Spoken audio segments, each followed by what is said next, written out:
everyone, and welcome to Genre Flip. I'm Ben. And I'm Eric. And Genre Flip is a podcast where we take a movie of a clear genre, kind of break it down to its core elements, and then flip those around to see if it'll still work as a different genre. This week we're taking the classic family film Jumanji, and we're going to turn it into a Christmas movie. Just in time for the holidays, yeah. And so, just having just watched this movie, I remember Jumanji being a lot better than it is. Really? What? That'd be just like the acting. Like the worst actor in the whole movie is Kirsten Dunst. Man, she really is not very good in this movie. And like, there's a couple of instances that I'm like are super hokey. And like, don't get me wrong, this is still an enjoyable movie. I love the premise of it, and I loved this movie as a kid, and I love Robin Williams in every role ever. So that is great. But I mean, the movie as a whole was. I liked it a lot better when I was a kid. Yeah, I remember enjoying it as a kid, but then watching it so often that I just got sick of it. So this was actually the first time I've seen it in over a decade. Probably the first time I've seen it in like 12, 13 years. Right. And so how did you feel about it overall? I enjoyed it. I didn't remember everything about it. Not that there's a whole lot to remember. Kids find board game. Jungle the movie things is come pretty out. cut and dry. Like, yeah, it's pretty much what you see is what you get. Kids get sucked into a board game kind of dealio. Well, let's kind of run through the main characters here. I mean, I'm talking like mainly the four main characters being Alan, Sarah, Judy, and Peter. Let's start things off with Alan. He is your typical Robin Williams character, who is like a goofy guy that is in some kind of crazy situation, and I love it. like a child who never got his opportunity to grow up in the real world. So he's kind of one of those man children, the kind of character that, I don't know, Adam Sandler or Will Ferrell might normally kind of play. But Robin Williams does a great job of it, bringing more sympathy to the role than those other guys would, I think. Oh, yeah. Well, and the thing is, like, there aren't so many overwhelming jokes of the fact that he never got to grow up, the fact that he was trapped in the jungle for so long, that it gets exhausting. I mean, yeah, there's the jokes of, like, him not learning how to be able to drive or the stuff like that. But the thing is, for the most part, Alan is kind of in his element in the movie, despite the fact that he didn't progress past the 6th grade.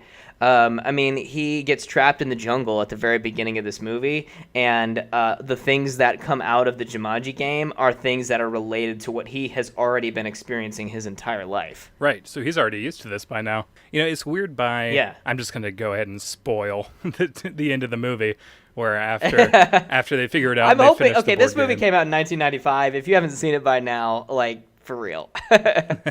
You got to get on that before this reboot, remake, sequel, whatever it is coming out soon. Yeah. Just watch it. It's a decent, fun little movie. But Robin Williams finishes, he and Sarah, everything gets sucked back into the Jumanji board game, and then they just are suddenly back in time. However, 26 years, and they're just kids again with all of the knowledge that they accrued.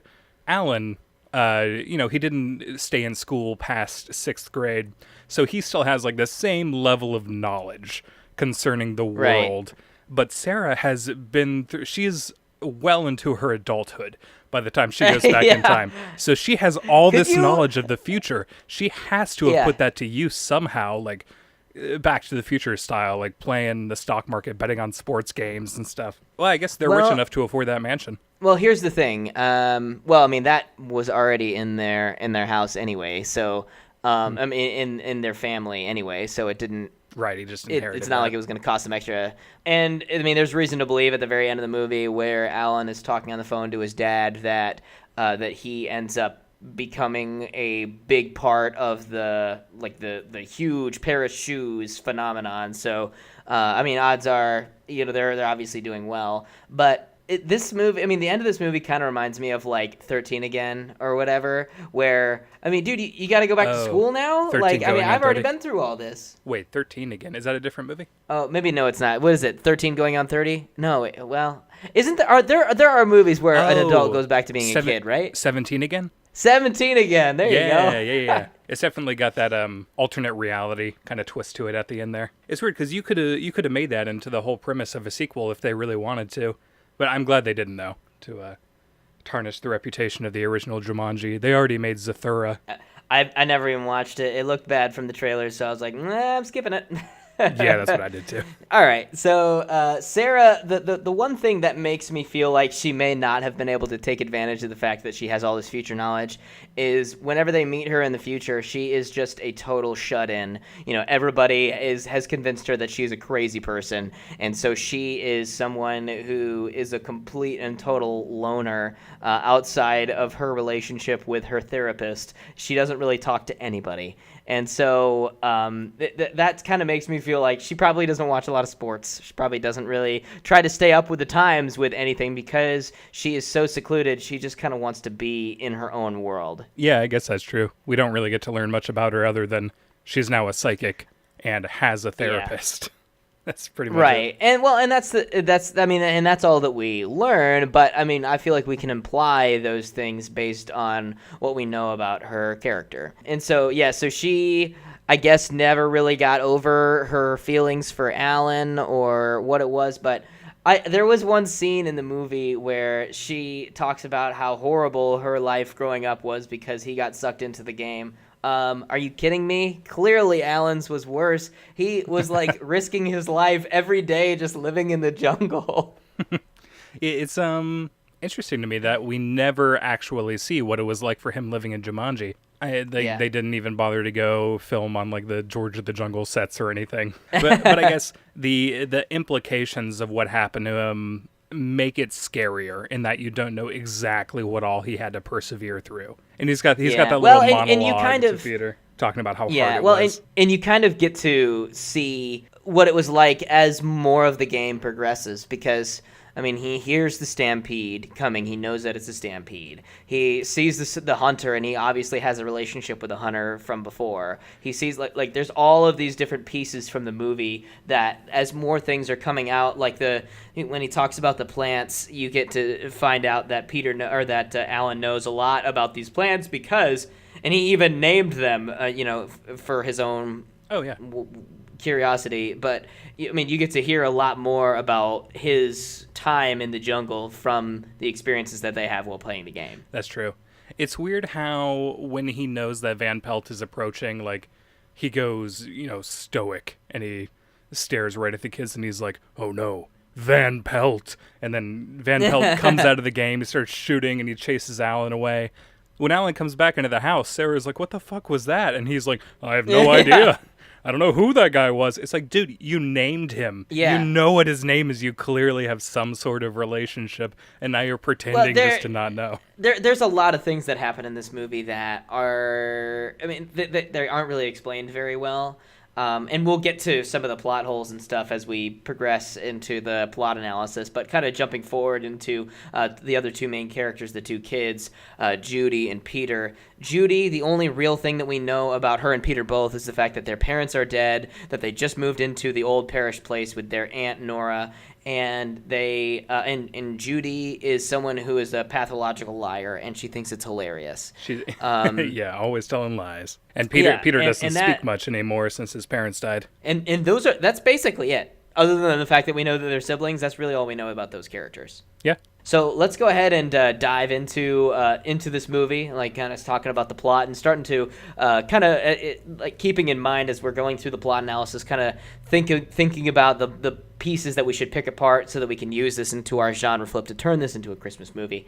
Where does the movie start out, Eric? Well, we start off back in the year 1869, and we're following these two young boys. They have a chest, and they're saying, like, come on, we're almost rid of it.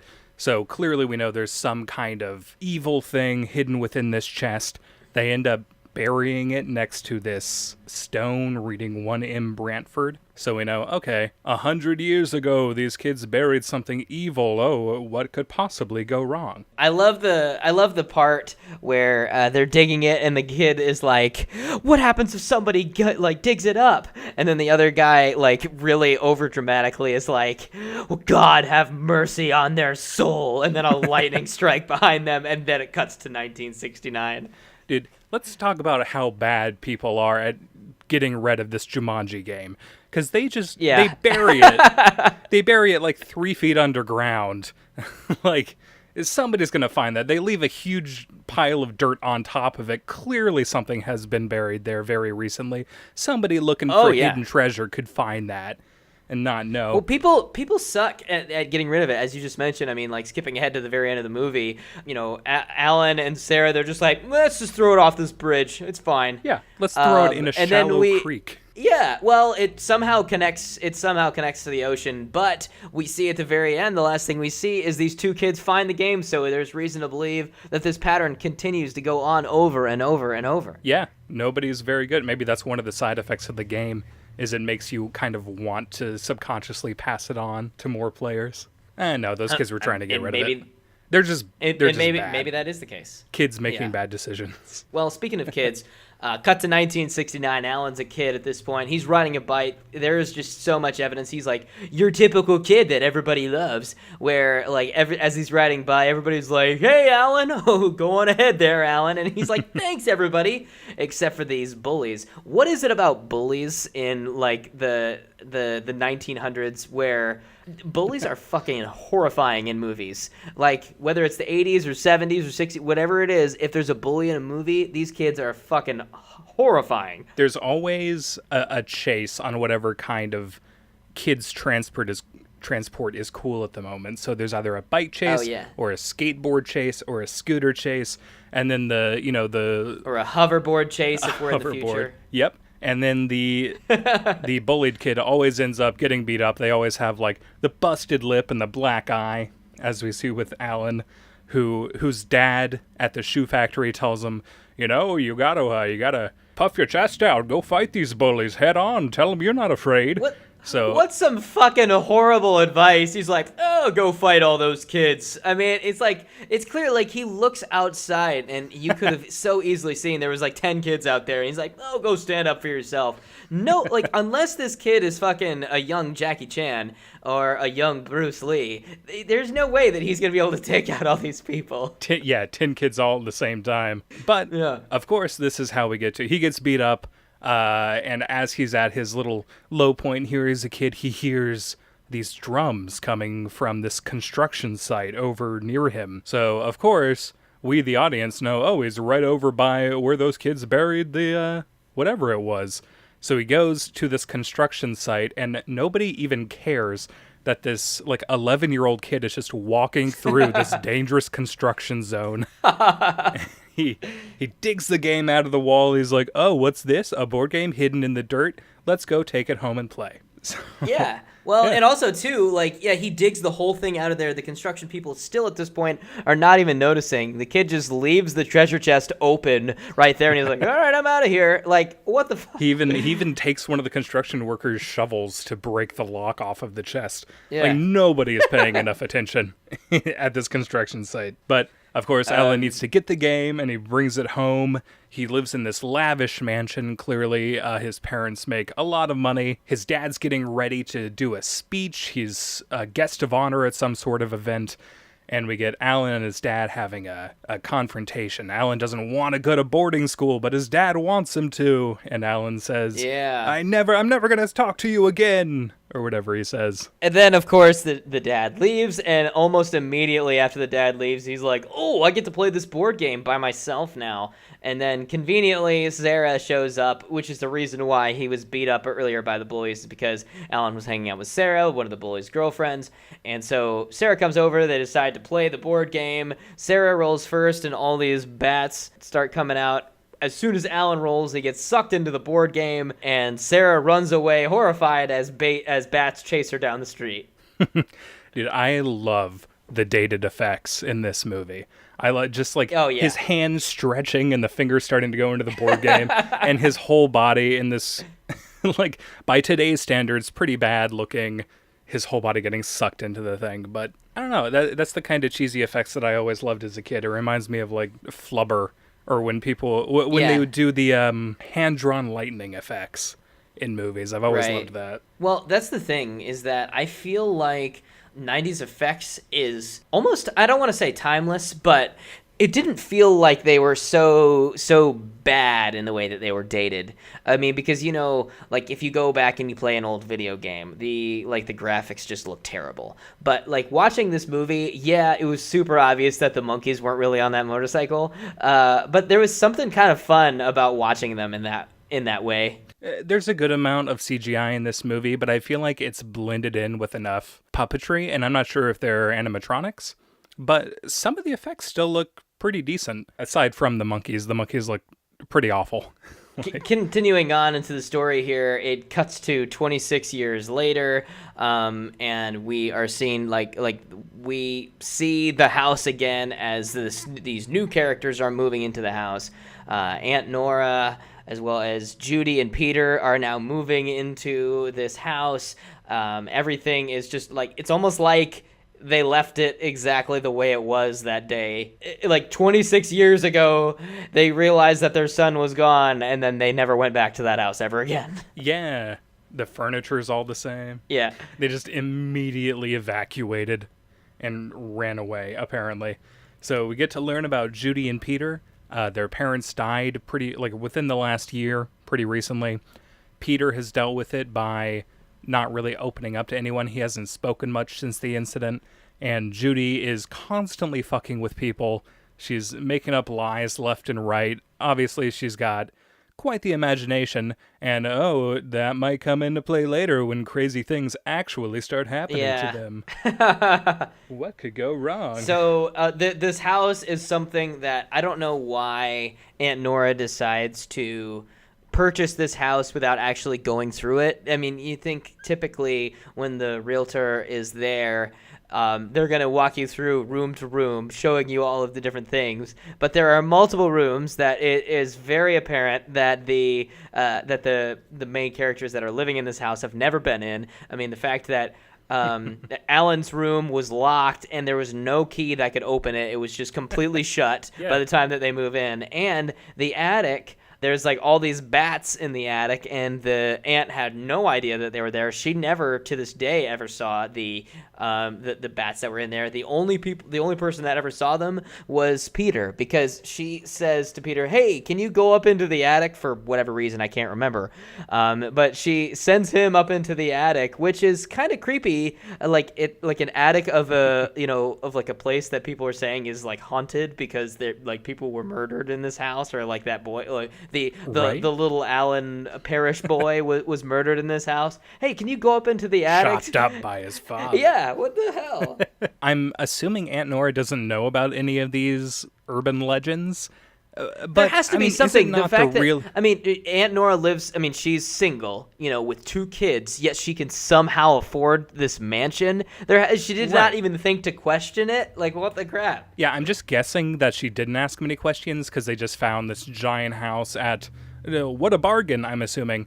Is it not the realtor's job to go through this house and have it like taken care of and presented in such a way to look good for potential buyers? And she has not done like a fucking thing. Yeah. There's cobwebs everywhere. The attic is, there's a bat still up in there somehow 26 years later. But of course, with the bat, they call an exterminator. And this guy has, not that an exterminator needs to have anything like bedside manner, but what the fuck, dude? You encounter kids one time and you're like, yeah, there was a little kid who was chopped up and murdered here. Yeah, what the hell? They hit him in the walls. Also, too, this guy has a very vast array of knowledge about bats to be able to look at a picture of a bat in a book and be like, that's an African bat. We don't have those over here in the United States. What the hell? Like, how does that guy just know that offhand? And he just coincidentally happens to be working for the same company that he was working for 26 years ago because some little girl also thought that there was bats. Yeah, so many side characters in this movie just have knowledge of all these things that they probably shouldn't have knowledge of, but they do just to Advance be able the to plot. tell the main characters information. Yeah. There's so much random exposition in this movie. Yeah, I guess it's just supposed to be a small town. Everybody knows everybody else. Yeah. So all the legends are kind of passed from person to person and telephoned into, oh, the kid got chopped up and hid in the walls. So anyway, the kids, they find Jumanji up in the attic, and they start to play it. They skip school to be able to play this game because they're mischievous little kids. What are you going to do? So they start playing the game. Judy rolls first and gets gigantic fucking mosquitoes to come in, and miraculously they don't get bit despite the fact that there was a ton of them all right there with them in the attic, because if they were bit, they would be like knocked out cold or something like that. Yeah, some kind of paralysis. But Judy's able to smack one with like a badminton racket or something, and it breaks through a window, and I guess all the other mosquitoes get scared and they all just fly away. Yeah. That is like by far the easiest thing that they've dealt with in this Jumanji game. Well, of course, I guess it is the game only ramps up. Yeah, it is only round one. I mean, and it does consistently continue to ramp up as the movie continues to progress. So she gets mosquitoes. Peter gets the monkeys, which honestly, the monkeys probably cause the most havoc in this movie because they always, like, the monkeys always seem to be right where they can cause damage at any given point in time. Like, the camera cuts over to Aunt Nora at one point in the movie, who had just recently gotten out of her car, and then all of a sudden there happens to be a monkey there, jumps in the car and steals it or whatever, you know? Yeah, these monkeys are incredibly smart. I still just, when I see them, they just look weird. They don't blend in like most of the other CGI does in this movie. They have creepy, more human-like faces. It doesn't really bother me though. But anyway, so Peter rolls again because he got doubles, and that's a rule, I guess, in Jumanji. And he rolls a 5, which allows for Alan to get out of the jungle, which is convenient as fuck. If nobody had rolled a 5 or an 8 to get Alan out of there, the game never would have continued. These kids would have just been like, all right, game's over. I guess it's broken, because it wouldn't have been their turn. It would have been Sarah's turn. Well, and he's the last player because there's only 4 different starting spaces. Right. So they got lucky as fuck that Alan was the one that came out of there. And the thing is, that's true. Is that if he didn't come out of there, they never ever would have found Sarah Whittle to be able to come and finish the game with them.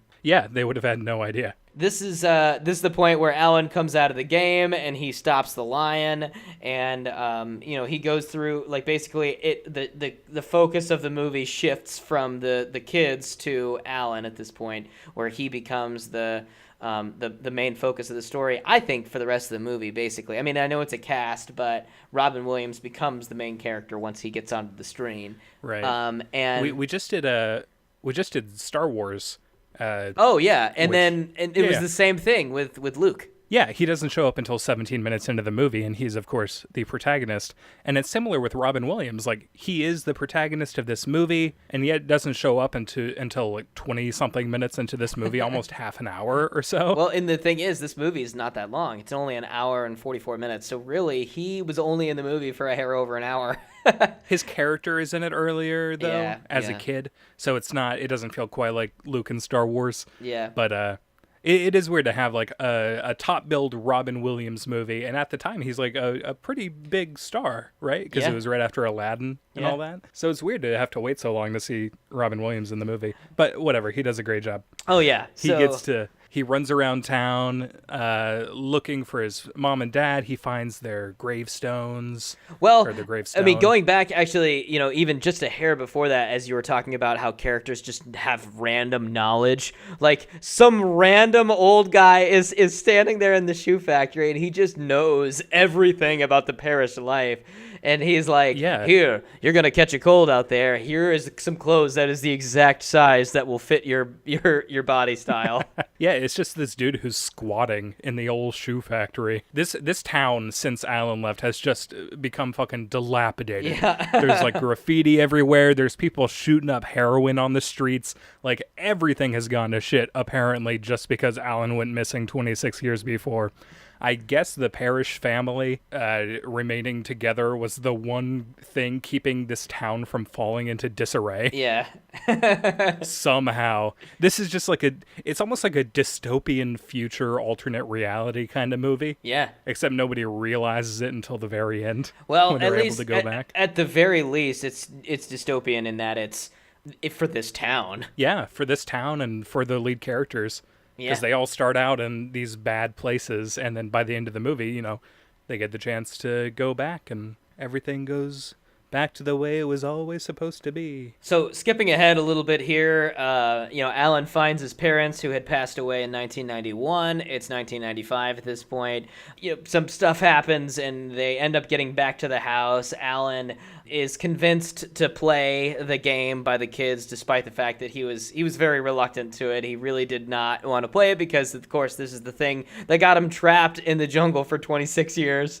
And, of course, now he has to continue playing the same game that he had been playing. Like, he had started in 1969. This is, of course, where they go over to visit Sarah Whittle because it's her turn in the game. So she obviously is also very reluctant to play, even when Alan shows up and he's like, Sarah, it's me, Alan. Yeah, and she passes out immediately, which is the most 90s thing that I have ever seen. Like, there are so many movies where people just pass out because that's hilarious comedy. Yeah, that is a very common thing to happen in kids' movies. Something fantastical happens, one character tells another that thing, and then they just pass out.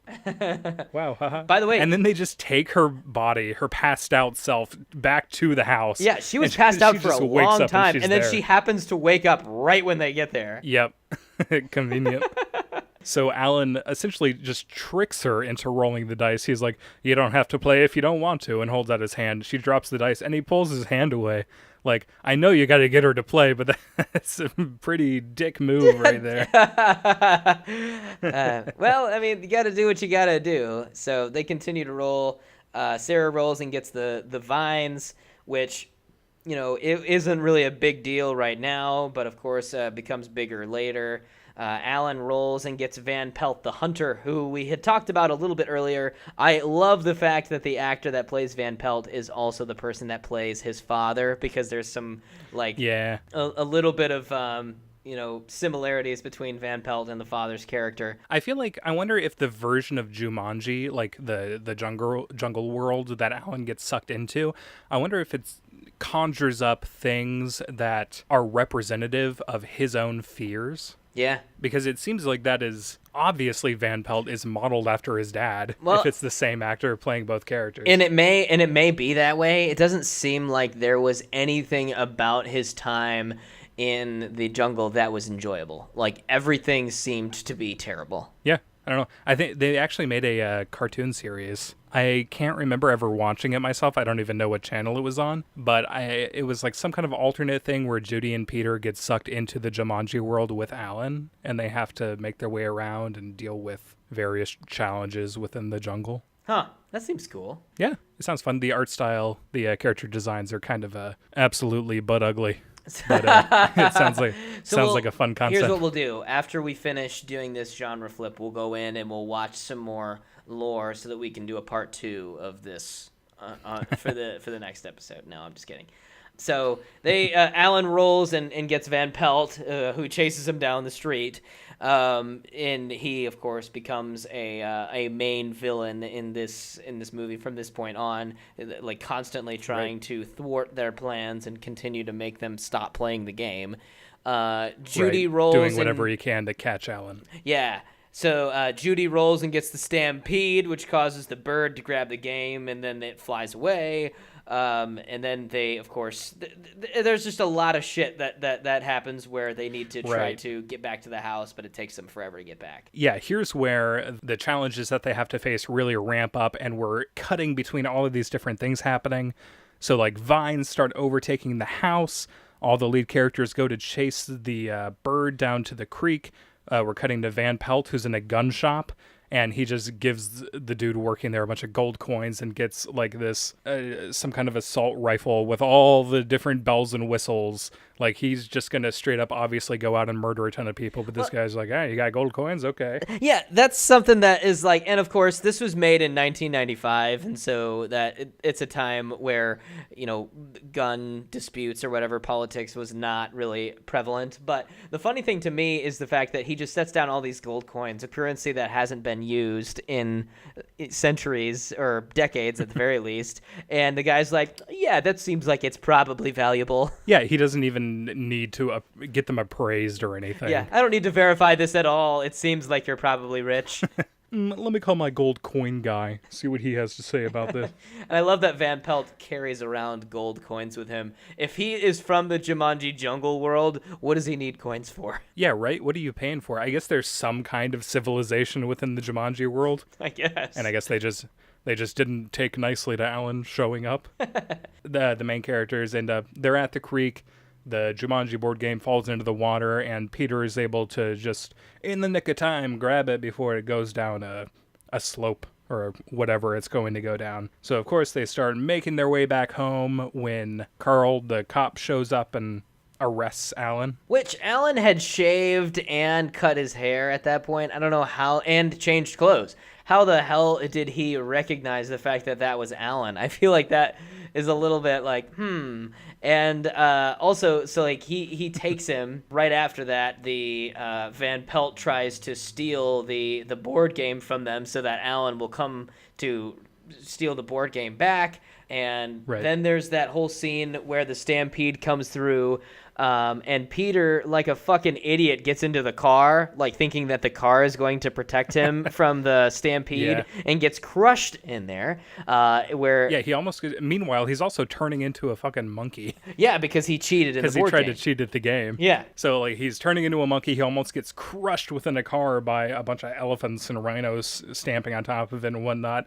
They end up getting in this wacky department store big fight scene. Wait, hold on a second here. You're skipping something that I think is really important. The fact that he's screaming help because he's trapped in this car, clearly completely crushed, and then literally 2 seconds later, he's out running behind everybody. Like he somehow has gotten out. They're like, don't worry, you're okay. Like somehow the fact that a like 2-ton car is on top of him at this point is totally not, it doesn't even matter anymore. They briefly show Sarah and Judy running up and just kind of like, hey, Peter, are you okay? And he's like, no. And they cut to him just running alongside them. Like, oh, I guess he's fine or whatever. I guess he's okay. It's because he's a monkey now that he could, slide out of there easy. So, yeah, then as you mentioned, they get into the department store where this movie becomes Home Alone. Absolutely. I was thinking of Home Alone this entire sequence. Because it's just people, like, coming up with these creative ways to use all of these different toys and gizmos around them to, set back whoever's trying to fight them. The wet bandits. Yeah. Van Pelt. So, Van Pelt is in there. Clearly, he's the villain. The girl comes up with, a laser thing that is used to scan, a scanner, gun thing. She's like, price check! And that was such a hilarious line when I was 5, I guarantee you. Yeah, everything that happens is so, I don't know how they had time to plan everything. The scene where Peter sets up the weight set so that he can, pull this one lever that drops the weights onto the scuba gear that will then shoot off into Van Pelt that then sends him flying across the store. What in the world? Yeah. How did he have time to put all that together?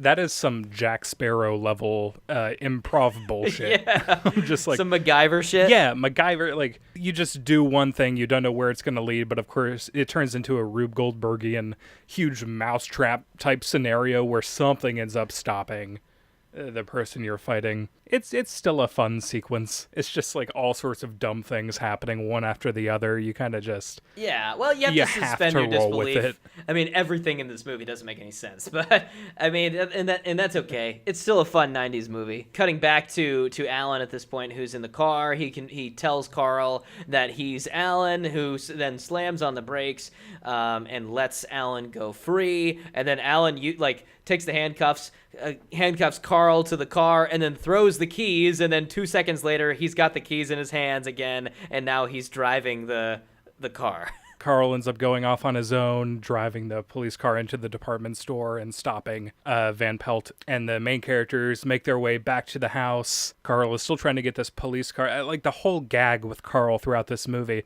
is that his police car is just getting demolished in every single scene, and yet is still able to run. Yeah, that is somehow. One thing that doesn't really make any sense to me. At one point, Aunt Nora comes running out in front of Carl's car and is like, "Hey, can you give me a ride?" Fuck no, I would not want to be getting into a car that looks like that. What is wrong with you? Like, no way. I guess he's just trusting because it's a police car. It's a policeman who clearly has seen some shit today. Nothing good can come out of being a passenger in that vehicle. Yeah. But of course, before she can even get the ride, the vines come out of the forest and grab the car and just smash it into bits. Yeah. And Carl's like, well, okay. There was no fixing that car by that point anyway, so yeah, whatever. So everybody goes back to the house. Sarah rolls and gets the monsoon, and there's that classic line, well, a little rain never hurt anybody, and then Alan's like, yeah, but a lot can kill you. And then that's one thing that is kind of interesting about the rain is the fact that it was like, yeah, it was pretty torrential, like for a few minutes, and then all of a sudden the rain just completely stops. Well, I mean, it only stops because water has accumulated upstairs, I guess, and it starts flooding down. So, of course, they try to get to higher ground, meaning they're just going to try and climb up on a chandelier, fighting off crocodiles. Yeah, so why does Alan jump onto the back of the crocodile and starts wrestling it? Like, had Carl not broken down the door, Alan would have been super dead. Well, I think it was just an attempt to save Sarah, because she was about to get caught by the crocodile. Yeah, but it was Alan's turn, man. I mean, they wouldn't be able to finish the game. Yeah. I don't know. I guess he was just acting on instinct and just dove at it. I love how Carl comes up to the door at this point, and he, like, listens to the door, and he's like, I bet the kid's got the TV on too loud. Despite the fact that he's seen, like, monkeys driving motorcycles, like, some sort of, like, you know, old hunter is, like, murdering people or, like, shooting up cars and all kinds of stuff. And, like, there's a stampede of all kinds of other animals. Yeah, the kid's got the TV on too loud. It can't be other kinds of crazy shit going on in this house. I know. Well, in any movie like this, there's always fantastical, otherworldly shit going on. And all of the adults naturally are very skeptical. The entire movie. They see all of this shit going down and they're like, oh, there's no way any of this could be real. Which is what makes this perfect for a Christmas movie. Because there's always, in the Christmas movies, there's always, like, the kids know Santa Claus is real. How else do you get all the Christmas presents every fucking year? And the parents are like, no, Santa's not really real. Like, where do you think the presents come from, Mom and Dad? Yeah, in this world where obviously this shit is real, the parents are still skeptical. I guess, like, Santa plants the idea in their minds that they actually got the presents. you gotta keep Santa real for the kids. That's right. So and we'll have to do that too. Yeah, they all go upstairs, and you know, they continue rolling. Like, one person gets, or Alan gets the quicksand, which immediately gets turned off as soon as Alan and Sarah are both trapped in the quicksand. They roll spiders, they roll earthquakes, they roll all kinds of other stuff, which brings us to, like, the climax of the movie, which shows, of course, Alan, like, swinging on a vine to capture the game that had fallen, and now he is in a standoff with Van Pelt, the hunter, and he's got the dice in his hand that he then drops to be able to end the game, to say Jumanji and end it all. And of course, the house is splitting apart this entire time. Peter is the axe. He's fighting off spiders and shit. Alan is just barely able to drop these dice, and one of them falls through the crack in the house and tumbles for fucking forever. What in the hell? Finally lands on the ground just in time. Van Pelt shoots at him, but Alan has rolled the number that he needs to reach the end. He finishes the game. Everything starts getting sucked back into the board game. Alan and Sarah are, like, hugging each other, bracing themselves while this huge whirlwind is going on all around them. I feel like this sort of ending happens a lot in 90s kids films where all of this fantastical stuff gets whirlwinded back into wherever it came from. Yeah. It also feels like the newer Goosebumps movie where there's a huge tornado and all the evil characters get sucked back into the Goosebumps manuscript or whatever. Yeah. And of course it in 90s fashion as well, because this is one of those things where it was like, oh, everything's back to normal now, despite the fact that like all this crazy shit was happening. I feel like there's a lot of 90s movies that end with it just having been a dream the whole time. Yeah, having been a dream, or just like everything resets totally back to normal. That's a pretty common movie thing, Yeah. where after this big fantastical journey, everything resets back to normal, with the exception of the characters having this new knowledge about their world Yeah, which and about themselves. makes me feel like, dude, if what they should do is they should, like, whenever they have kids, they need to get the kids to play Jumanji, like at the very beginning, of their life. And then as the kids are like growing old, now they finish the game of Jumanji, and then they get to relive their whole life over again, man. I guess you could have eternal life Yeah. with Jumanji, essentially. Yeah. If you just like, but this, of course, depends on once you get old and you decide to finish the game to go back to the beginning.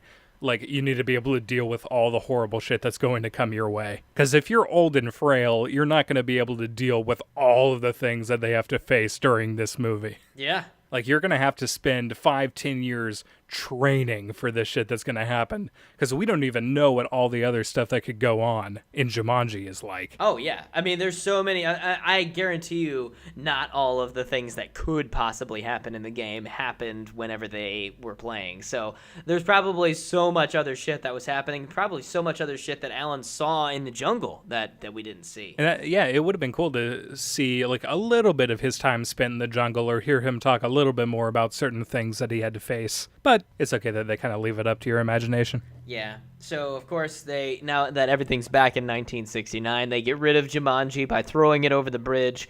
And then Alan and Sarah take it upon themselves to stop Judy and Peter's parents from going on that vacation, which is ultimately what ends up getting their parents killed. And that somebody finds the Jumanji game at the end of the movie, and then roll credits. So clearly this cycle is just going to keep happening, where kids played the game, horrible things happen. So Setting it up for the sequel that apparently is coming out, but it's like a video game now or something. Is this a sequel or is this a remake? I don't know. I think it's supposed to be like a standalone thing. Like, you don't need to have seen the first Jumanji to like it. I've actually heard decent things about this new movie. We're recording this a little while before it comes out, but currently, like, on Rotten Tomatoes, it's got a pretty good score. Word of mouth has been pretty decent, and I, of course, will watch anything starring The Rock. So. Dwayne Johnson. Yeah, so I will be there opening night. It just the funny thing is that whenever I saw Jack Black's character in there, despite the fact that it's a girl playing him, for whatever reason it just reminded me of Tropic Thunder. The fact that he's a character who's back in the woods again, It also makes me think of Goosebumps. Oh yeah, Jack Black having to deal with all this stuff. But before we get into the genre flip, we need to hammer down some guidelines here for what makes Jumanji what it is. Is it the fact that it's a board game? Is the board, I mean, because we have Zathura, which is a board game that gets them into space or whatever the fuck happens in that movie. There's the video game that gets all the kids, sucked into the Jumanji video game. Now, is it the fact that it's a video game that makes it what it is? And or not video game, but just a game in general that makes the movie what it is? And if that's the case, how are we going to make this a Christmassy related movie? I do think that that's an element that is worth keeping and trying to incorporate in our genre flip, because both Jumanji and Zathura and the new Jumanji all deal with these kids in a situation where they find some sort of game and decide to play it. So it doesn't necessarily need to be a board game, but just something that kids would see and think, oh, that sounds fun. We should give it a go. All right, I got it. All right, so here's what's going down with this movie. Let's go ahead and just jump into it. Okay. At the very beginning of this movie, we see Alan and his dad having it out, kind of similarly to they do in this movie. Alan's dad, maybe it's Christmas Eve, and Alan's dad decides to go out for whatever, for maybe he's going to like a Christmas party or something like that, and leaves the kid home. So Right. He's like, oh, he like looks up, of course, he like wishes upon a star kind of dealio, and it's Christmas Eve, and so this is the time of year that dreams can come true, miracles can happen kind of deal. And he's just like I wish that I never I wish that I didn't live here, I wish that I was somewhere else, I wish that I didn't have this family. And then, maybe Santa hears him, and so on Christmas morning, as they're opening presents, maybe he opens up a present and he's like, what's this one? And he opens it up, and it's either the Jumanji board game, or it's something that gets him sucked into the North Pole or to another world that takes us on this adventure. Right. So it's some kind of. Do we want to keep it as a board game? And we can. But just make it Christmas. Was Zathura, was that a board game? I think it was. Yeah. And maybe that's the one element that makes this what it is. And I mean, it's a good idea. Like having a board game or a some sort of thing that is causing all of these other crazy things, and you have to finish it or it won't all go away. Right. It gives you a clear indicator of like, you need to reach this piece on the board, get through these spaces, and make it to this final point on the board. It's just like a good visual indicator of how close they are to achieving their ultimate goal for the movie. Yeah. I think if we make this a Christmassy type game, it can be... Jumanji looks similar to like a Candyland sort of thing. Oh, shit. You don't have to deal with very many obstacles on the actual board itself. It's just kind of like, you roll the dice, you move a few spaces, you pick up a card, or the fucking Magic 8-Ball thing that's in the middle of the Jumanji board. It can be styled similar to Candyland, but it's all Christmas themed. There's like candy canes everywhere. There's Santa's sleigh. All right, and I'm guessing all of the things that they have to deal with are somewhat related to Christmas time or related to the North Pole, like having to face extreme winter conditions, things like that. So what I'm thinking is like... Alan is like up in his bedroom, like leaning against the windowsill or whatever, like the total stereotypical wishing upon a star kind of deal. And he's just like, oh, I wish that I had a different life. I wish that I had a different family. I wish that I could be somebody else kind of thing. Then all of a sudden he hears a knock on the door, and he's like, oh, who could that be? So he runs downstairs, and it's Sarah. She's there. She's like, obviously crushing on Alan. Maybe she brings over Christmas cookies or whatever, some sort of reason for her to be there. Because I think I'm going to go back just a little bit here, because where I thought you were going to go with that, and I think this could be a fun little moment, is that he makes this wish looking up at the star from his window, and then he hears like a knock at the door, or it's kind of like the knocker on the door sounds like the drum from the Jumanji. Oh, yeah. So he like goes downstairs, he looks out the peephole, but nobody's out there. He opens the door, and there's just like a wrapped present. Well, that's what I was going to get to, is that Sarah was going to be there, but he was going to look down and be like, oh, hey, did you bring this for me? And she was like, no, that was there before. Like, it was... Gotcha. So maybe Sarah wasn't there. Maybe Sarah's just a girl who, despite the fact that it's nighttime, was out riding her bike. I don't fucking know. I feel like we need to get her character there to play the game with him. Maybe instead of her showing up, maybe he goes over there. Maybe it's the thing, like you were saying, how like he hears the thumping, like the drum beat on the door. He sees the Christmas present there. He opens it up because it's got his name on it, and he sees that it's this board game. He realizes, I'm not, I don't have anybody that can play this game with me. I'm going to go over to my friend Sarah's house, and she can play the board game with me. Maybe that's... What do you think? Yeah, sure. He looks at the board game. He sees like, oh, 2 to 4 players. Who can I play with? And he thinks back to, oh, Sarah. Well, he's planning in Jumanji on running away anyway, and he just wants to get away from, being with his mom and dad. Yeah, he can go over to Sarah's house. Maybe she's like his escape.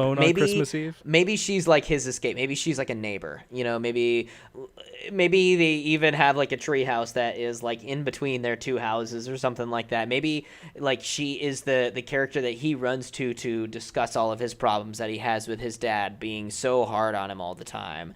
So like talking to her about bullies and how hard his life has been recently. Yeah, and maybe that's the kind of situation where he like goes over to her place with this new board game so that they can shoot the breeze, talk about their troubles, the troubles that you have as an 11-year-old or however they are, and play the game together. Maybe he thinks that this is like an anonymous gift from her. So he's oh, that was really nice of her. I should go over there and we can play it together. Yeah. Merry Christmas. I really appreciate the gift. I'm sorry I didn't get anything for you. And she's like, what gift? And he holds up the board game and she's like, oh, I didn't give that to you. He's like, really? And he just wants an excuse to hang out with her anyway. So he's like, oh, I mean, do you still want to play it? Yeah. So they go inside, and I guess like her mom and dad are like busy doing Christmassy things. Maybe they're off wrapping gifts in another room. So they go down to like a playroom in the basement sort of thing and start, getting this board game set up.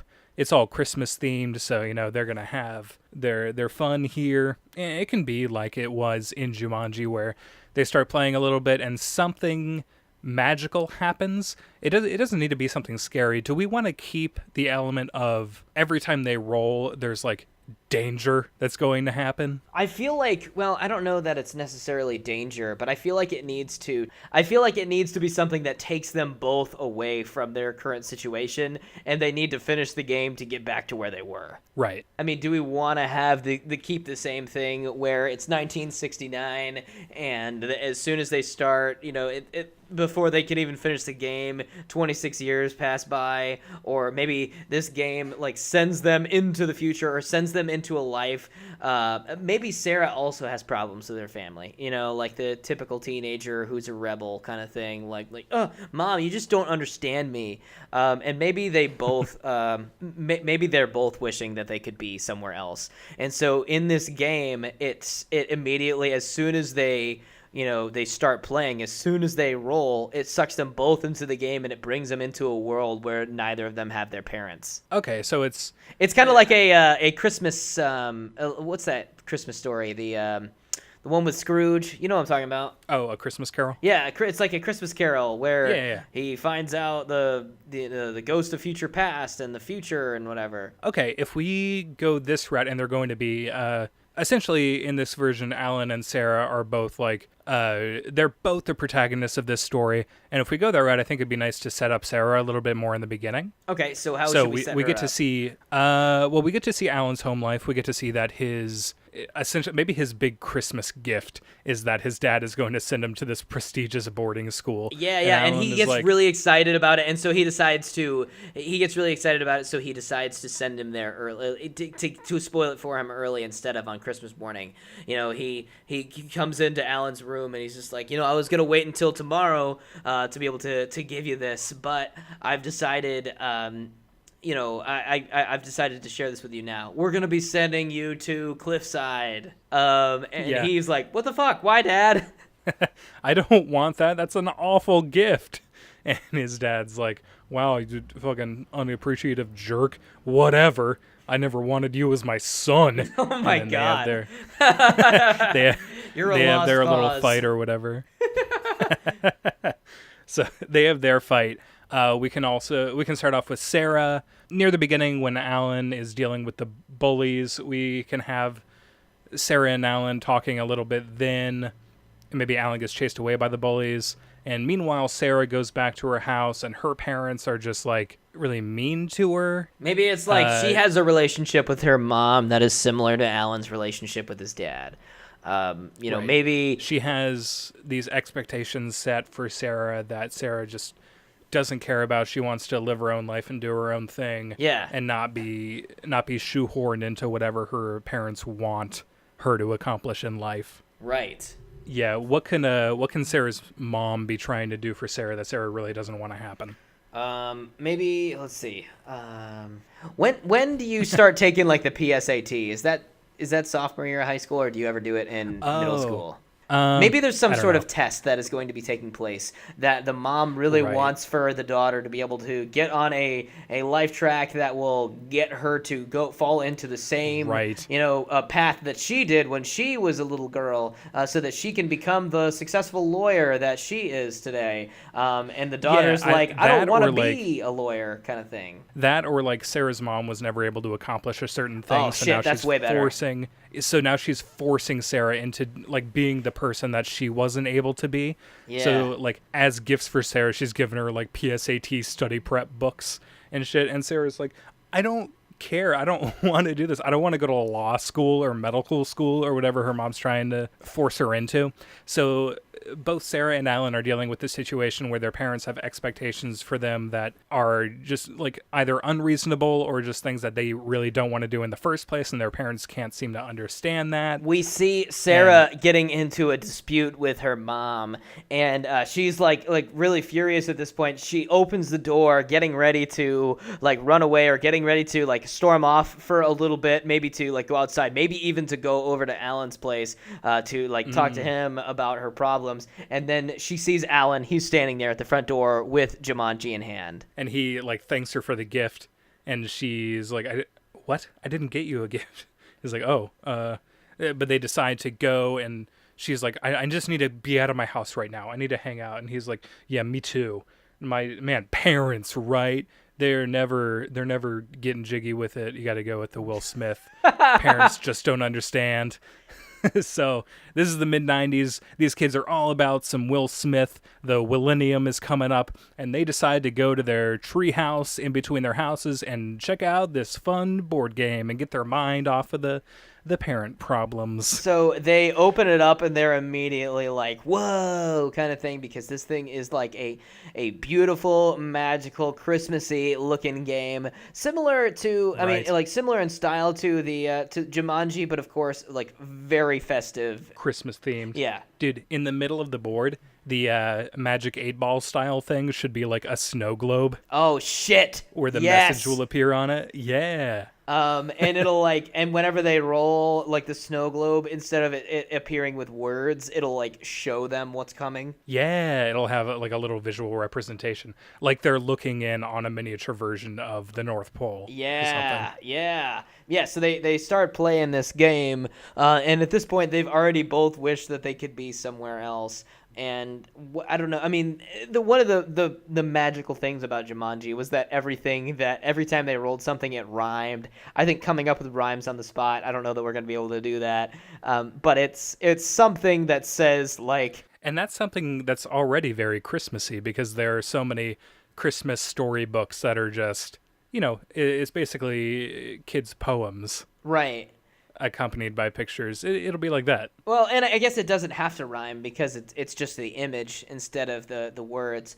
But the image immediately shows like their parents like frantically running around looking for them, maybe. And they're being like, wait, what the fuck is this game? Like, it's not a like a fun Christmassy like type dealio as much as they thought. Or like, are we going the route where it's like they immediately regret playing the game, or that this is like such a fantastic adventure that they never want to stop? I think they've got to go into a new type of world, and then at first they're kind of excited, but, you know, somewhat scared because they don't know what they're going to be dealing with. And I'm thinking of like this is just reminding me of Magic Treehouse. Did you ever read those books? Yeah. Yeah. These, for anybody who hasn't read them, it's just like this brother and sister who get sucked into these like period piece historical worlds, and they get to live alongside some kind of big historical event and watch it unfold. Just all these various occurrences. So I guess Alan and Sarah, this happens. They see in the snow globe their parents like calling out for them. They're like, Alan, Sarah, do you know where they went? I don't know. Are they in the treehouse? No, I can't find them. And they're like, wait, we are in the treehouse. So they decide to like open the little door in the treehouse and look outside, and it's just like this vast land of snow as far as the eye can see. Oh, yeah. It's like pure white outside. They have no idea what's going on. And so Alan looks back inside at Sarah. He's like, I don't know where the fuck we are. What's going on? So of course we'll have an 11-year-old curse at his other 11-year-old friend, and they'll look outside. They're both like, I have no idea what in the world is happening here. What if they open up they open up like the door to the treehouse, or like the curtain or whatever, you know, is the entrance to the treehouse, and they see this vast snowy world, right? And then they see like this big igloo looking thing with a giant candy cane or whatever Santa Claus's home looks like.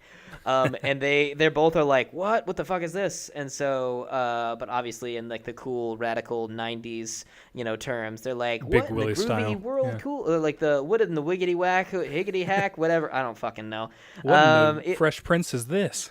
Yeah. So they end up like getting out of the treehouse and being like, "Oh God, it's cold out here," and they end up like going over to the igloo, trying to like banging on the door, trying to get some help. They open it up, and of course there's an elf that's there, and that brings them in, and then there's a giant jolly man with a beard that's there as well, and they're like, Santa, and he's like, what? No, I'm not Santa, you can call me Peter. And the elf is obviously Judy at this point. They've got the game, and of course that's how these two lovable characters join their journey, is the fact that they ran into them in this igloo thinking that it was the North Pole, that it was Santa Claus, but there are, turns out, many Santa Claus, and that's why you see all of them at the malls, and they're all Santa Claus. Oh, okay. So there's just thousands upon thousands of Santa Clauses in this world. Oh yeah. It's not and just they all the one travel guy. back here when it's not Christmas time. That's right. It's not just the one guy. It's Peter Claus. This one's Peter. Okay. I thought you were gonna go the route of like Peter and Judy got sucked into this world like decades ago, and they've just like grown accustomed to living here as Santa and an elf. Hey, we can go that route, whichever you think, or I don't know. I do think it's fun to think that there's like this North Pole planet that's nothing like Santa planet, and like the only people who live here are elves, Santas, and like Mrs. Clauses. So they're all in these like groups of 3, and they have their own like factories, and each of these Santas is at a varying level of like accomplishment based on like how long they've been Santa and how many houses they're able to hit up in a night. And having all of these different Santas can also solve the problem of how can one jolly man deliver presents to every child in the entire world in one night. Wait, shit. So this is Christmas Eve. The fact that they have opened up this door to find Santa and he's not out on his sleigh means that Peter is a shitty Claus. Maybe he's the one Santa that gets left behind because he's not good enough to be the real Santa. And maybe throughout like this is Peter's end game, is that he gets to become a Santa Claus that gets to go out and deliver gifts to the children. Right. And maybe, and I'm jumping ahead into the conclusion here, but what if at the very end we see Alan wake up on Christmas morning, or like it teleports back to Christmas night, and he hears like a rumble on the rooftops or whatever, and down the chimney comes Peter Claus to deliver his Christmas gifts. So that's what we've got to build to. That's got to be the big finale where Peter has become the ultimate perfect Santa Claus, and who else but Alan and Sarah are going to help him reach that point. So maybe it can be like the only way that they can finish what they've started by playing this Jumanji game, the only way that they can get back home is by helping this Santa become who he should be as a Santa Claus. Right. And the only way that he can do that is by helping out these kids, because of course, maybe this Peter Claus, maybe he's a little rough around the edges. Maybe he's not great with kids, and that's the reason why he's not one of the Santa Clauses that gets to go out and deliver the presents, or get to go take pictures with the kids at the mall or whatever. There's like a he's Santa. one that he's like, maybe he's a Santa in training. Maybe he's like your Rudolph the Red-Nosed Reindeer character, the person who is a reindeer that is that is mocked by the other reindeer and doesn't feel like he's good enough until they realize his value later on. Obviously, he's Santa. He's not the reindeer, but you get the analogy. Yeah. Here's what I think we can do with this world that is absolutely full of Santas, is that the ultimate goal for most of these Santas is to become whatever the phrase is for like a great Claus. I don't know. Like, they want to become the kind of Santa that kids look up to and that they love, and the guy who goes around all jolly and happy all the time, delivers gifts, gets the cookies, gets the milk. I'm feeling like it's a Monsters, Inc. sort of thing, where all these Santas go to, like, this central location where there's like these magic portals that go to certain parts of the world so that they can go through there with their sleigh and deliver gifts. Kind of like the doors in Monsters, Inc. But And the way that they can go through these doors is by rolling the die on the board game. this Christmas Jumanji game is like the portal into this world, and it's also kind of like dictates the laws of the land somehow. I'm not sure exactly. Maybe they bring the Jumanji board game into the Peter Claus into Peter's house, and Peter's like, "How'd you get where this? did you get that?" Yeah, Yeah, this is a first edition Christmas Land board game. How did you get your hands on this? And Peter's like, it just showed up on my doorstep. And Santa's like, what kind of gift wrap was it in? Or Peter, and he's like, it had I don't know, some kind of specific wrapping paper that Peter Claus is able to recognize as like otherworldly. Like nobody really knows where it comes from. It just means that like he was, I don't know, chosen, that kind of thing. yeah. I don't know if you want to go with like a destiny route. Well, and it's one of those things where like the board game ultimately is the thing that Peter Claus needs to be able to get from house to house, like you were mentioning with the portals. But of course, he has never used it before, so he has no idea how to utilize it. And maybe this is like where the adventure begins, because Peter Claus, starts rolling the die because it's his turn next, and they all and Judy the elf is one of the people who joins alongside them on this journey, going through and doing the and playing the game, going to all of these different places so that Peter can figure out how to actually utilize this for delivering gifts. And by the end of the game, by the time somebody wins, he has mastered the ability to do Christmas, I guess. So what Alan and Sarah have to learn from all of this is that as long as you find something that you yourself have a passion in, you can, like, their parents want them to constantly be studying and going to this boarding school, but it's for things that they don't want to do. Like, right. Sarah really does not want to go to medical school or law school. She doesn't want to be a doctor or a lawyer, but she has a real passion for something else. And so maybe that's something that they find on this journey. Maybe Right. they don't know what they're passionate about until, Sarah rolls a 9 and they end up in the back of a restaurant, and they are required to be able to get out of this restaurant that she needs to cook something that she has never been able to do before, and by cooking this thing, it has instilled a passion for she wants to become a world-renowned chef or something. So she has lived her life with this absolute disdain for studying and preparing for tests and memorization of all these things that she just doesn't care about. And she learns that she doesn't necessarily hate learning. She just hates learning about the thing that her mom is forcing her to learn. So she discovers that she has a real passion for cooking, and she's like, the habits that I've built up with learning how to study for this other thing, I can put to much better use learning something that I actually want to learn for myself. Right. So that can be the journey that she goes through as a result of going to this North Pole planet.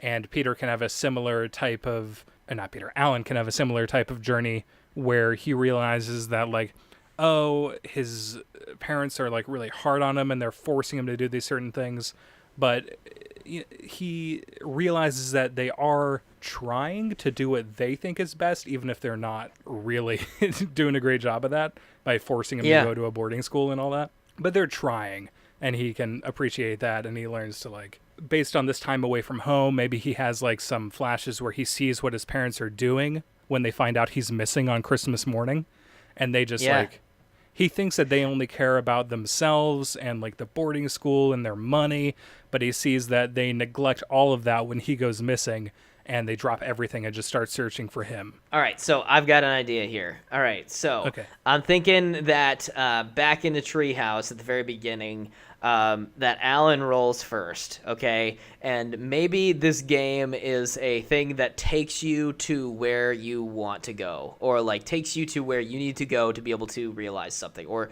it takes you like wherever is on your mind. And the fact that it's Christmas, he's thinking about Santa, how he wishes that he could, that he could be somewhere that is not at home. So he sees in the snow globe the fact that his parents are worried sick about him, and the snow globe is a way that he can still view what is going on back home. Whenever it's Sarah's turn, she rolls, and then that's when she gets taken to the restaurant thing, because it's an opportunity for her to learn more about the cooking that she knew somehow, somewhere deep down, she knew that she was passionate about. Maybe this is where, like, while they're still at the North Pole, Peter explains the rules of the game to the kids. Like this isn't any old board game. This is a thing that, like, it takes you where you need to go to be able to find yourself, kind of thing. It's like a Destiny board game. Yeah. Okay. I do, because we have this world full of Santas, here's what I want to build up to, and this is unrelated to anything we've discussed thus far, but I want to have Van Pelt be like an evil Santa.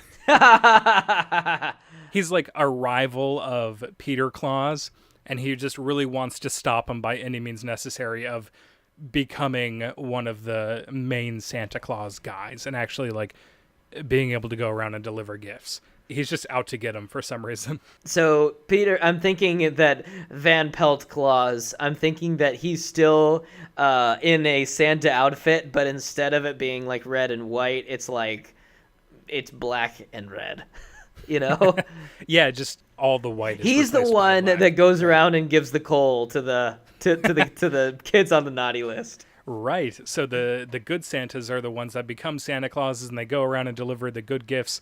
And Peter's kind of stuck in the middle. He's not a good Claus or a bad Claus. He's just kind of this Claus who is frustrated with his position in life and wasn't able to make it as a good Claus.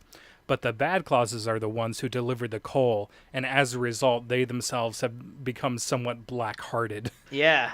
So they're like not only giving coal to the bad kids, but they're also trying to stop the good Santas from doing their jobs. But where does Judy come into this? Because she's an elf at this point, and she's just someone who has just been there at this point so far. I think Judy, her story has got to be like, she's an elf, and elves get like assigned to a Santa.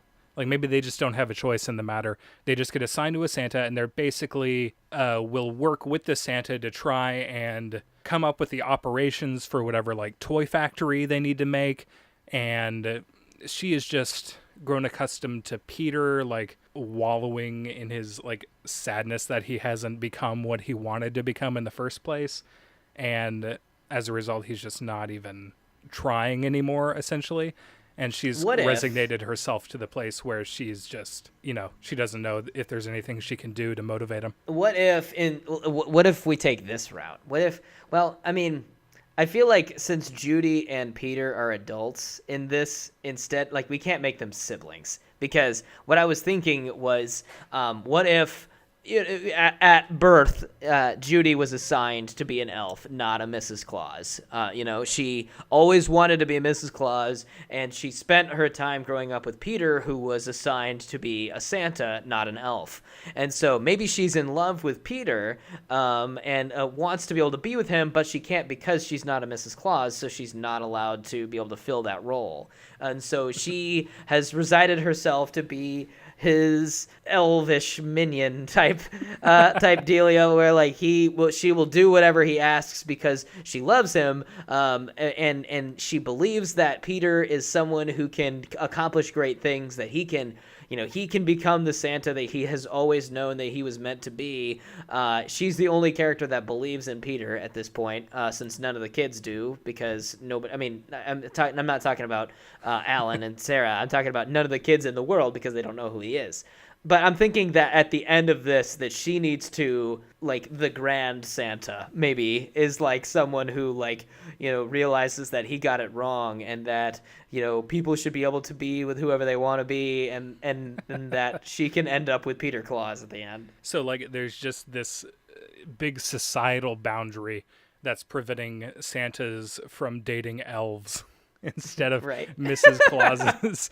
So it's like, this is a big to-do in the North Well, Pole I'm planet. thinking that this is like it's like a Divergent kind of situation where, you know, once you come to a certain age, you get put into this certain type of class. Like you are a Dauntless, or you are a whatever Right, the other right. things are. Like you are a Santa, you are a Mrs. Claus, or you are an elf. That's it. It just feels like we're getting into this thing where it's like Santa and an elf are having essentially like an interracial relationship, and people are just like hating on it. And it's like, you guys are fucking racist. A Santa can be with an elf if he wants to. An elf can be with a Santa if she wants to. This is like the people who were, oh my gosh, the people who were like, whites need to date other whites, and that's it. It's like, Santas have to date Mrs. Clauses. That's the only thing allowed. Well, I mean, well, that was just one idea. I mean, do you think that that is a feasible one? That is something, because I feel like that is something that includes Judy's character into this movie, that makes it so that she could get her overall goal, and that is to make to get Santa to finally love her, to get Peter to love her for who she is. I think it's got to be a thing where like she and Peter Claus. Again, we cannot stress enough that in this version, they are not brother and sister. Yeah, They are well, that's what I was thinking. totally Like, what unrelated. if they are not siblings in this movie? Right. So it is totally okay for them to be dating.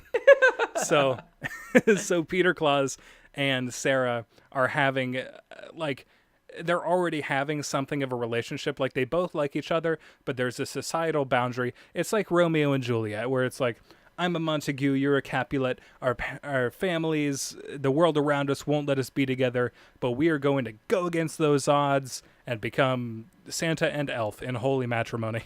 Right. So they're like struggling with that just because of the society around them.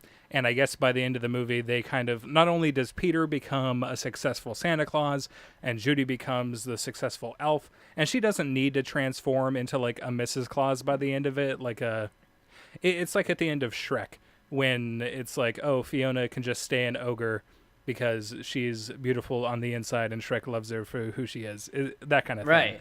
So maybe Yeah. Judy really like desperately wants to be a Mrs. Claus, and she like thinks less of herself because she's an elf, but then she realizes by the end of the movie that like it doesn't matter if she's an elf or a Mrs. Claus. It's just like, you know, how she acts, who she is on the inside, that matters. It's like all. the end of The Wizard of Oz, where, you know, the wizard gives Scarecrow the diploma, saying that he was smart all along, he didn't need a brain and all that kind of stuff.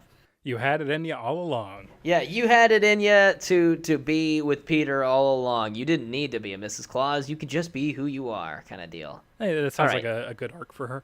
Now that we've got basically the arc for pretty much every character at this point, we need to have them leave the North Pole. I'm assuming Peter is the one that explains the way that the board game works, and how they're all going to be traveling together, so that Peter can figure out how to use the board game, and so that everyone else can get the things that they need to be able to fulfill their destiny. It's like a destiny board, as you mentioned.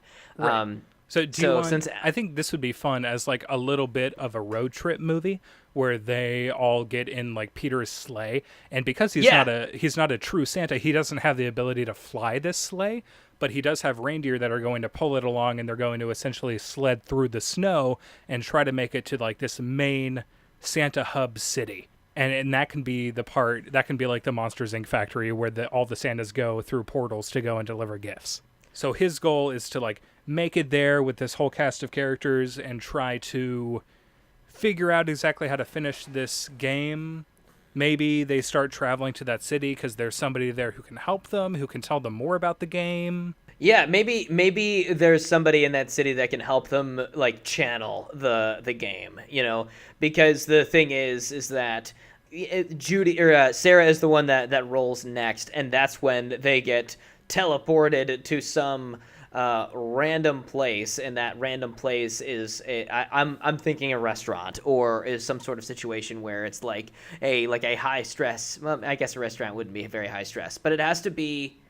I don't know. Like, maybe I'm thinking that Sarah rolls next and that it is a high stress situation. So it can be like she's working as the head chef in the back of this restaurant, and all of a sudden Peter and Alan and Judy are all like waiters and waitresses, and they're like grabbing the food that she's cooking and going to serve it to people in this restaurant, and like all of them don't really know what to do in the situation. They just suddenly find themselves in it and need to deal with the stresses of working in this kitchen.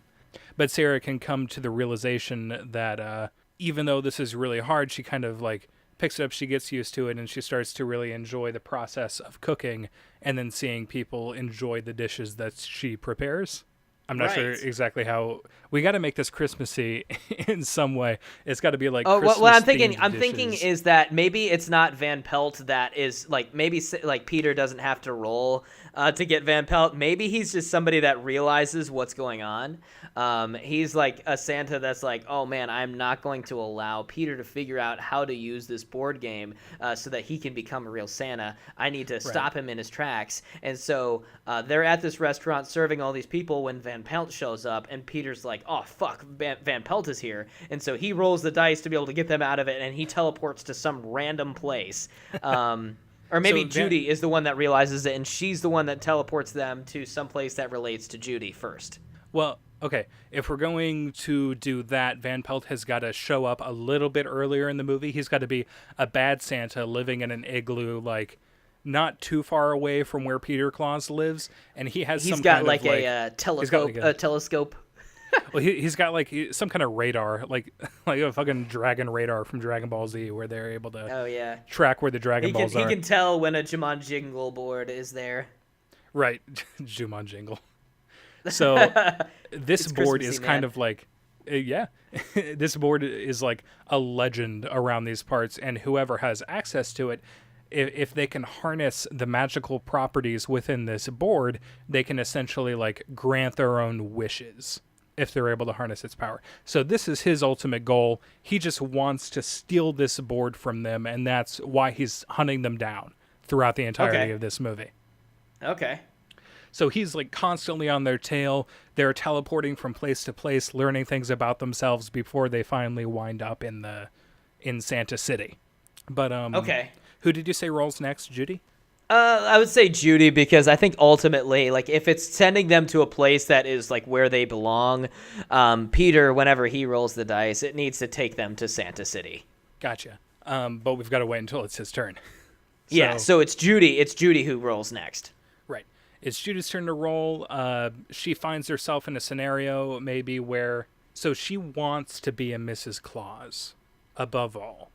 So maybe she finds herself in some sort of situation where she is a Mrs. Claus already, or it could be a thing where like she gets everything that she wants and then comes to realize that that's not actually for her. That's not actually what she wants. It's just what she thinks she wants. I'm trying to think, because as far as Mrs. Claus's like lore is, I can't even think of a single thing that she typically does other than be the wife to Santa. Yeah, she doesn't. I just didn't really do much. Whenever I picture Santa Claus's wife, I always think of like, oh, she's just at home in a rocking chair knitting mittens. Yeah, it doesn't get to do much of her own. Mrs. Claus. Yeah, maybe that's what happens. Maybe they get teleported into like an old folks home, and it's like all full of like old women knitting, and she is there with like knitting needles in hand, and she's like, what the fuck is this? She's always had this idea in her mind of Mrs. Clauses are always like right there by Santa's side. They're like planning out the present delivering route together. In her mind, being a Mrs. Claus is like the highest position in this world. That's like the highest that a woman can be. Like, well, even higher Claus. Than Santa, because you think of it this way, and if they're planning it together, like Mrs. Claus is like the manager of the Santa, and if there's multiple Santas in this world, she's the one that is like managing Santa, telling him exactly where he needs to go. Like, all right, you need to hit these houses in this route. Maybe that was what she thought in her mind that Mrs. Claus was, but when she finds out that nope, Mrs. Claus is just like being an old woman knitting stockings for Christmas time. time. She finds out that Mrs. Clauses are like trophy wise. They're like not valuable in this society, so they're just kind of like thrown to the wayside. And this is where she realizes, like, wow, on this planet, just women in general are treated like shit. Like, Yeah. Santa, we're gonna. This feels like a movie where you could really address some like societal issues. Like, we're getting into interracial relationships with Santa and the elf, and then we're getting into like some kind of feminist society. Oh yeah, like total women empowerment. How Judy feels like women deserve to be like have roles that are a lot more beneficial than either being someone who gets to sit around and knit all day, or someone who builds the toys. Right. So these Mrs. Clauses are all like sitting there knitting, and they've all like realized that this is all that they're really allowed to do in life. Like, well, I was given the job of a Mrs. Claus, so it's my duty to sit here in a rocking chair and knit for 300 years. And so Judy, now having her wish fulfilled as a Mrs. Claus and realizing that this is not what it's cracked up to be. Like, being a Mrs. Claus could be really awesome if society wasn't just like forcing them into this role that most of them don't want to be in. So she can like stage some kind of Mrs. Claus coup where they are in like some sort of Mrs. Claus resting home, and she plans this rebellion and they all break their way out. And so like and so there's all these women that look exactly the same, like taking down the elvish guards that are standing outside, making sure that they're doing their job. Yeah, like when you become a Mrs. Claus, they all like they just like spray your hair and make it gray, and they put it up in the exact same way, and they give them all the same dress to wear, and it's like some kind of creepy dystopian Mrs. Claus society.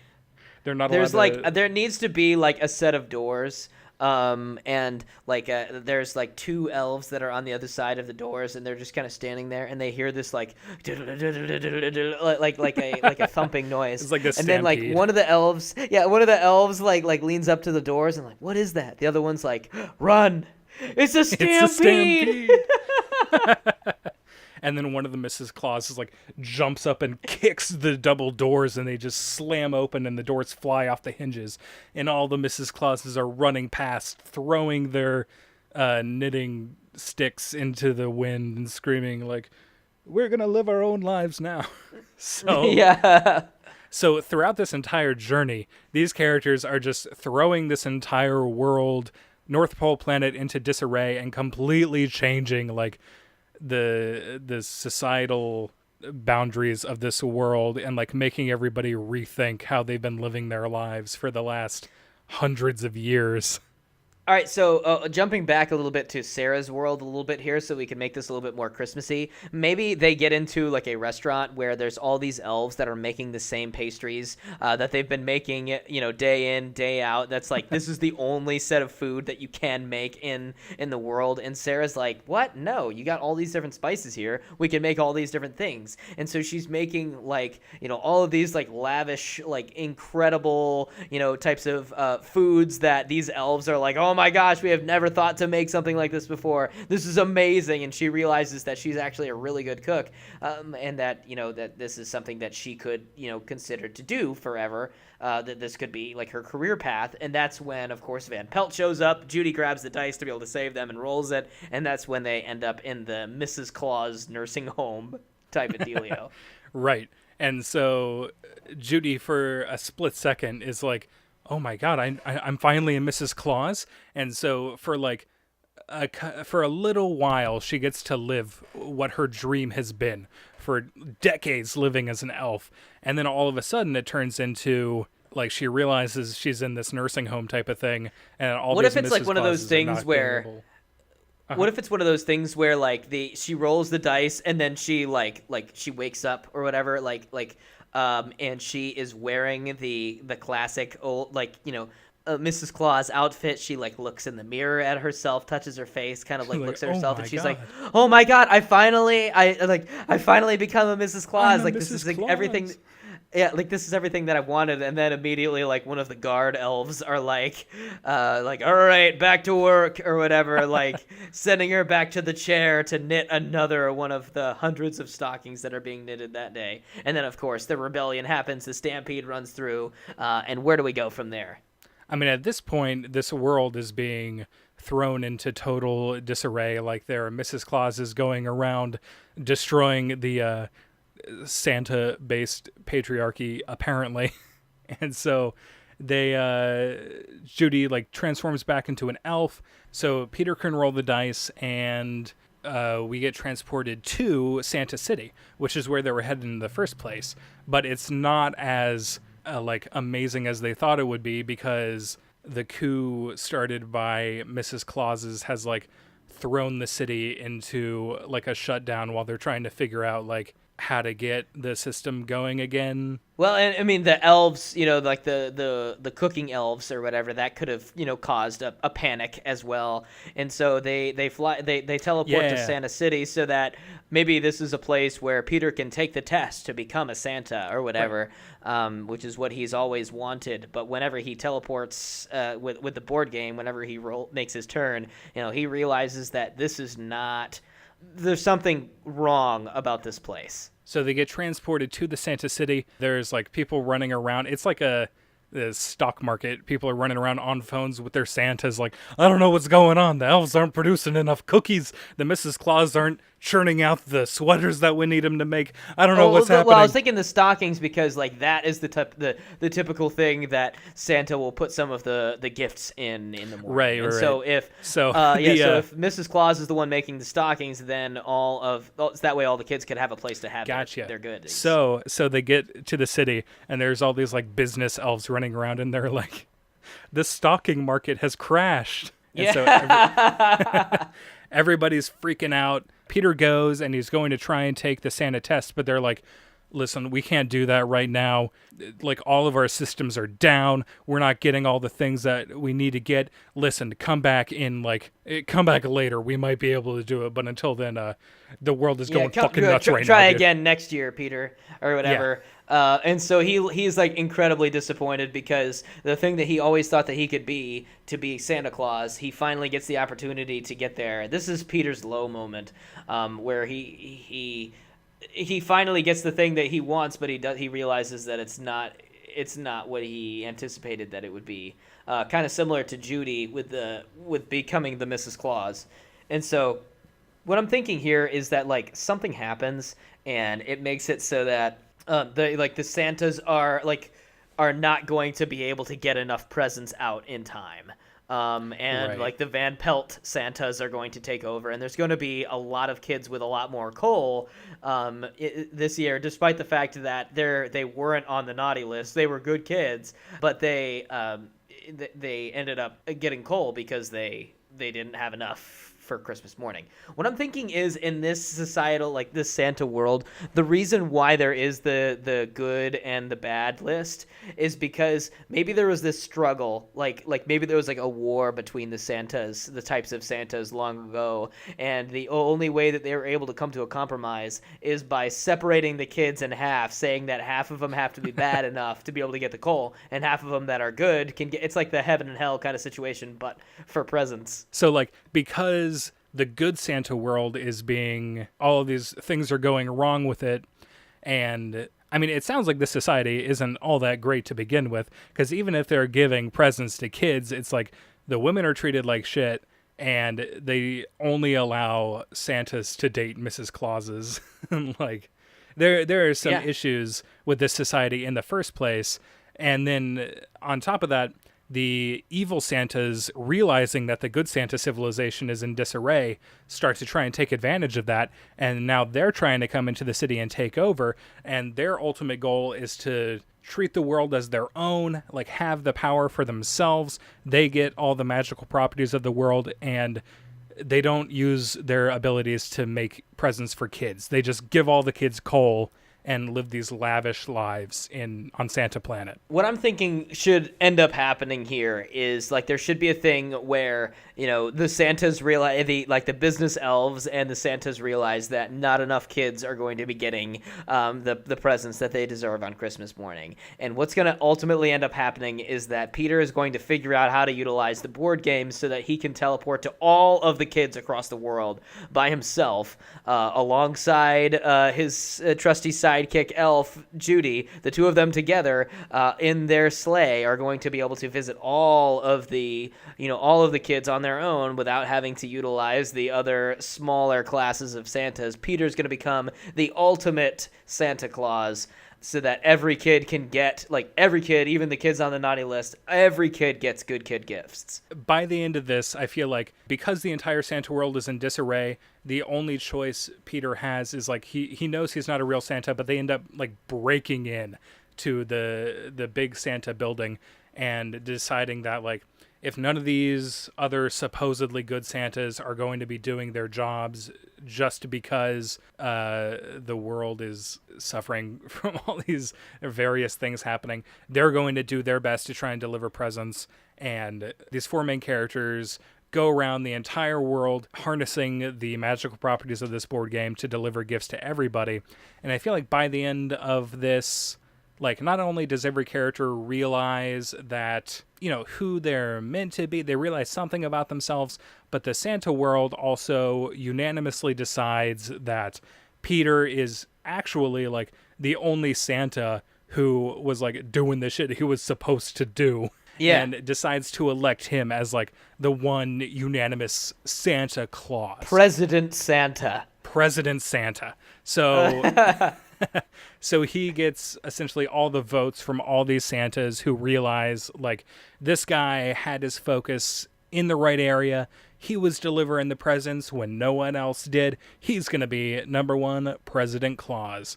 And so he and Judy, who he, like, surprises everybody. He's like, that's right, I'm in love with an elf. And everybody's like, oh my God. And they're like, well, I guess that's not so bad. They both love each other. These societal boundaries are breaking down now that Peter Claus is President Santa, and he is turning this world, and he's saying, like, we don't need to divide ourselves into good Santas and evil Santas. Evil Santas, if you want another chance, we welcome you. You are welcome to try and become a good Santa. A good Santa, yeah. And then, of course, you know, there's got to be that moment, like, in every Christmas movie where Peter will turn to Alan and Sarah and be like, thank you for, you know, helping me to realize who I'm meant to be.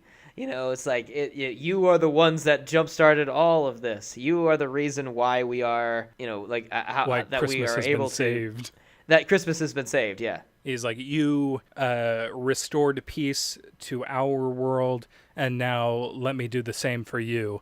And now, because Peter is like the one to reach the end of the board game first, he's able to harness its magical abilities, and he's President Santa. So he's going to use these, you know, just for good, to deliver gifts, to restore Christmas to the way it's supposed to be, and to bring Alan and Sarah back home and restore their world back to how it was on Christmas Eve. Right. Alan is up in his room, you know, over by the ledge, you know, like where he was at the very beginning, you know, like looking up upon a star or whatever. He doesn't say the wish that he had said before. That was this is where he gets teleported back to.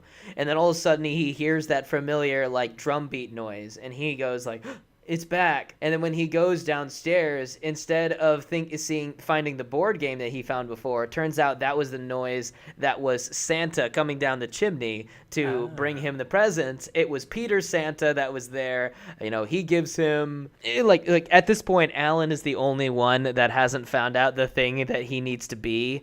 And maybe the gift that Santa gives him is something that makes him figure out exactly what he's supposed to have or something like that, or maybe he's supposed to realize that family is much more important than what he was thinking, or something like that. And the gift that he gives him is like a photo of all of them together, and how friendships are more important than, I don't know, you know. What if, like, after this entire thing, he like leaves the present there in front of the tree, he gives Alan a thumbs up, and he like flies back up the chimney, and Alan's all excited, and he goes to open up the present, and it's just a lump of coal.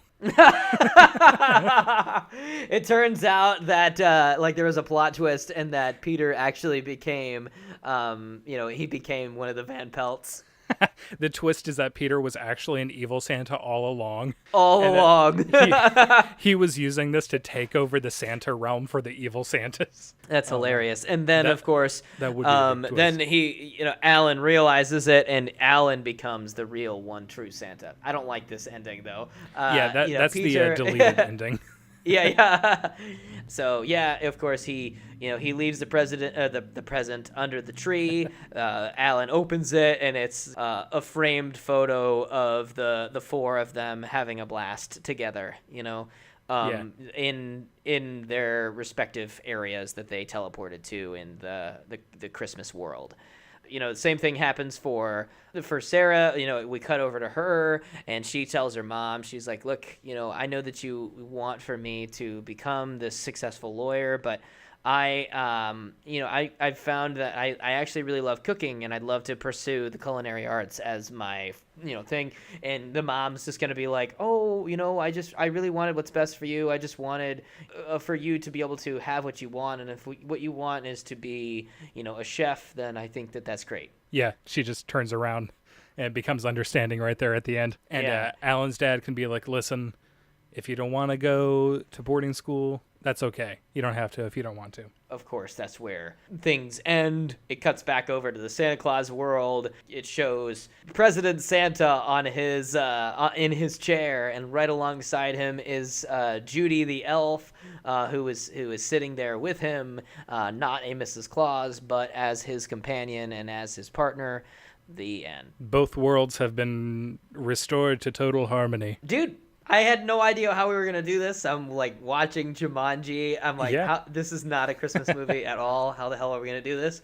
But man, this is better than most of the Hallmark movies that will come on this year. Yeah, I would rather watch this than any of those Hallmark or Lifetime a Christmas blank type of movie. Oh, Dad's got cancer on Christmas Day, and I've got to wish to Santa that that he's cured, or what? It's all that kind of shit that happens in these movies. It's the same movie, just produced over and over every year, and they're all clearly filmed in June, and they're just using obviously fake snow, and everybody's wearing these heavy jackets in what looks like summer. Yeah, that could not have been fun to film. We knocked this out of the park. Jumanji Jingle Bells is a great idea for a movie. Movie producers, if you're listening right now, feel free to reach out to us for any other ideas to be able to put this film together. So there you go. Hire us, and we will write you a Jumanji Jingle Bells script in an hour, and we'll send it on over. That's right. Thank you so much for listening. Please leave us a comment or rate us wherever is appropriate. iTunes, give us a like and all that stuff on SoundCloud. Comment. If you have any comments for us, please feel free to leave those on social media, or leave them in a review setting or on SoundCloud, and we will definitely address anything. Feel free to comment and include your own versions. Maybe there was something that you thought the story was going to go in a different direction, and maybe you have a different idea for us. Definitely leave those in some comments. Yeah, and thank you all for listening.